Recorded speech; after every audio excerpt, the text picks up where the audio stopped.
Okay, in this meeting, we will discuss the definition and the nature of history and also the significance of history.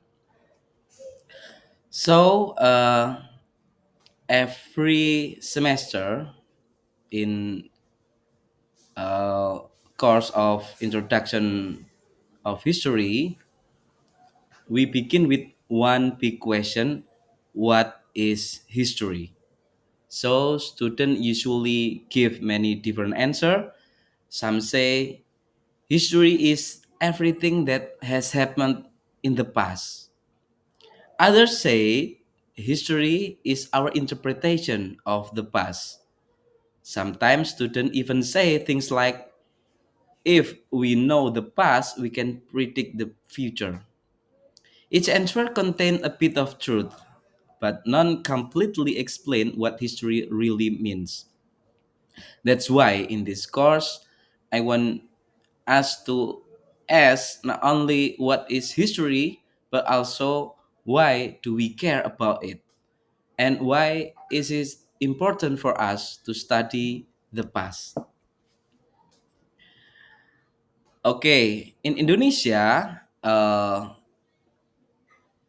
the popular term is sejarah. So our department is Departemen Sejarah or History Department.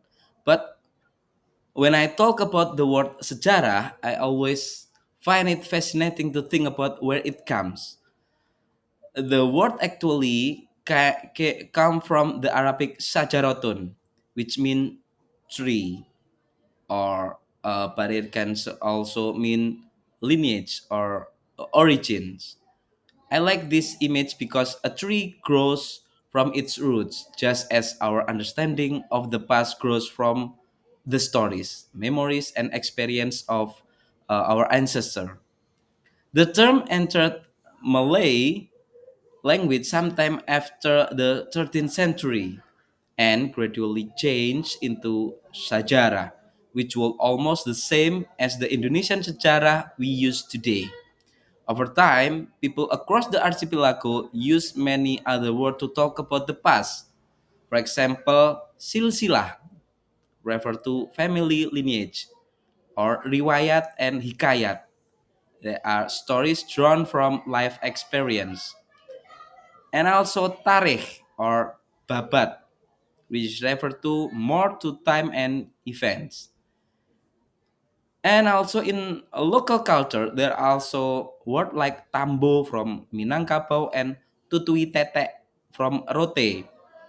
Even in daily life, we often use kisah or cerita when we talk about something that happened long ago.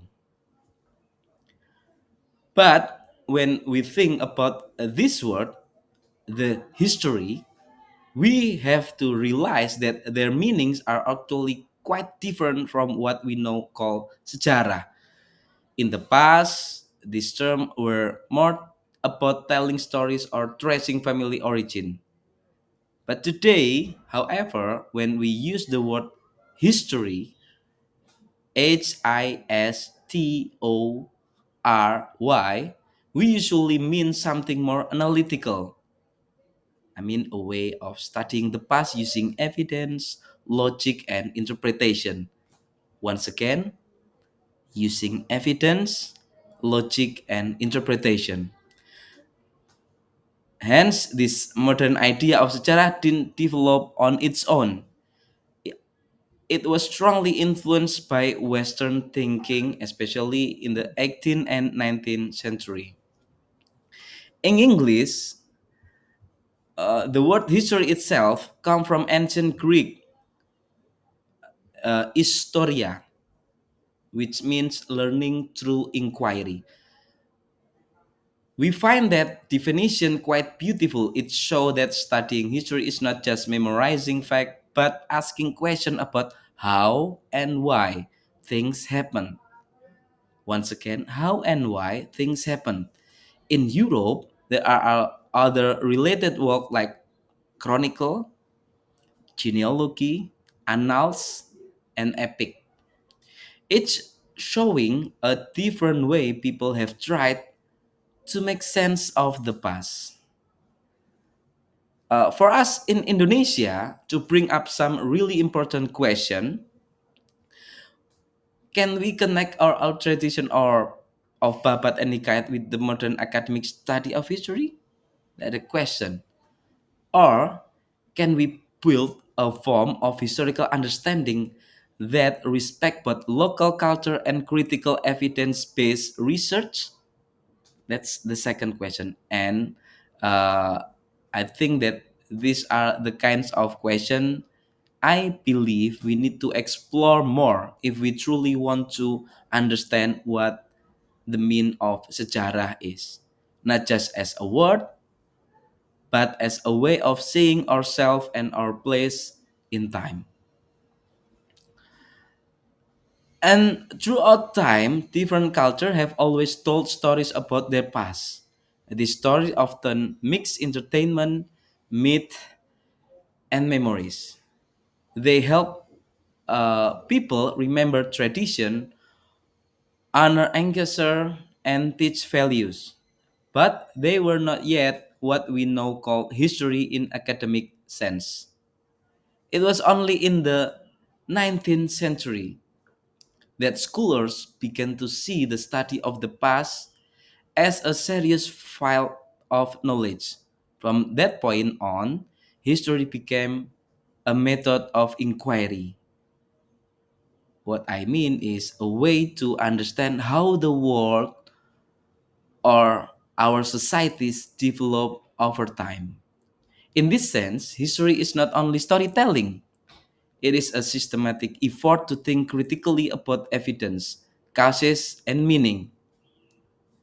Okay. Uh, Today we understand that history is not just a list of names, dates, or events. It is so boring. If you memorizing only name, dates, event, dead people, etc. But it is an interpretation of the past, built upon evidence and critical reasoning. Some people see history as a science that seek pattern or explanation, while others view it as an art that requires empathy and imagination to reconstruct the past. We have to believe that both are true, both it's a pattern or explanation, or it's art of imagination and reconstruction of the past. Good historian always combine logic with creativity. And of course, history can predict the future. If a good historian might spend their time in the stock market rather than in archive.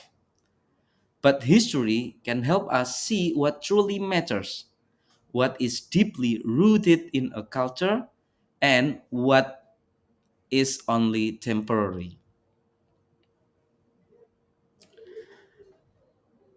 Our understanding of history change over time. For instance, in Indonesia, older version of national history often focus mainly on political leaders such as Sukarno, Suharto, or and military heroes such as Sudirman, Nasution, and etc. But in recent decades, historians have begun to highlight ordinary people, peasant uh, like Pak Tani, um, for example, Samin Surosentiko, a woman such as Rohana Kudus, and local communities, Sedulur Sikap, etc., who also played important roles in shaping independence and national building. But not only in independence and national building that uh, we we put it as a major themes. Uh, we can talk further in future meet. But this show that history is always being reinterpreted. Studying history gives us perspective.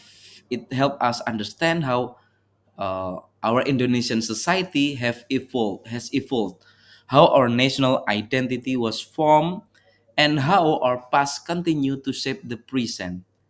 But not only national identity, maybe you can uh, write about ngitung bateh in uh, district Dongko in Trenggalek Regency, which form their local identity, etc.